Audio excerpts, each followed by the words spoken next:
آج میں آپ کو صغیرہ گناہ اور کبیرہ گناہ کے درمیان فرق کو سمجھاتا ہوں، آپ اسے سمجھے آسانی سے۔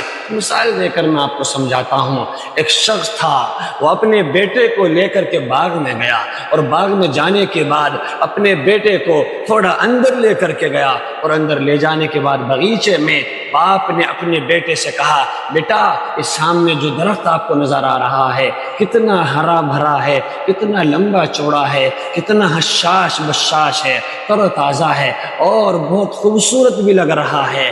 اور پھر دکھانے کے بعد کہا، چلو آپ میرے پاس اور آگے چلو، تھوڑا اور آگے چلے۔ آگے چلنے کے بعد باپ نے پھر ایک بچے کو اپنے ایک چھوٹا پودا دکھایا، اور پودا دکھانے کے بعد کہا، بیٹے یہ دیکھو کیا ہے۔ کہا، بیٹا بولا، ابا جان یہ چھوٹا پیڑ ہے، یہ پودا ہم اس کو کہہ سکتے ہیں۔ باپ نے کہا، بیٹے اس کو اکھاڑو۔ باپ نے جب یہ کہا اکھاڑو، تو بیٹے نے فوراً ہاتھ آگے بڑھایا، اور ہاتھ آگے بڑھانے کے بعد فوراً اس کو اکھیڑ پھینکا۔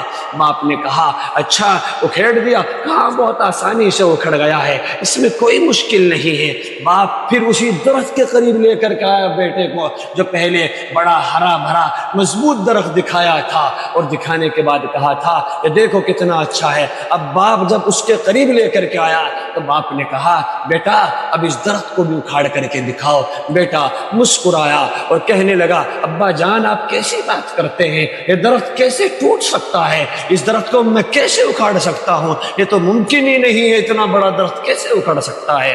جب بیٹے نے یہ جواب دیا، باپ مسکرایا، اور مسکرانے کے بعد باپ نے کہا، بیٹے ایسے ہی مثال گناہوں کی بھی ہے۔ جب گناہ چھوٹے ہوتے ہیں، جب گناہ تھوڑے ہوتے ہیں، جب گناہوں کی شروعات ہوتی ہے، تو ان کو چھوڑنا بہت آسان ہوتا ہے، ان سے اپنے آپ کو بچانا بہت آسان ہوتا ہے۔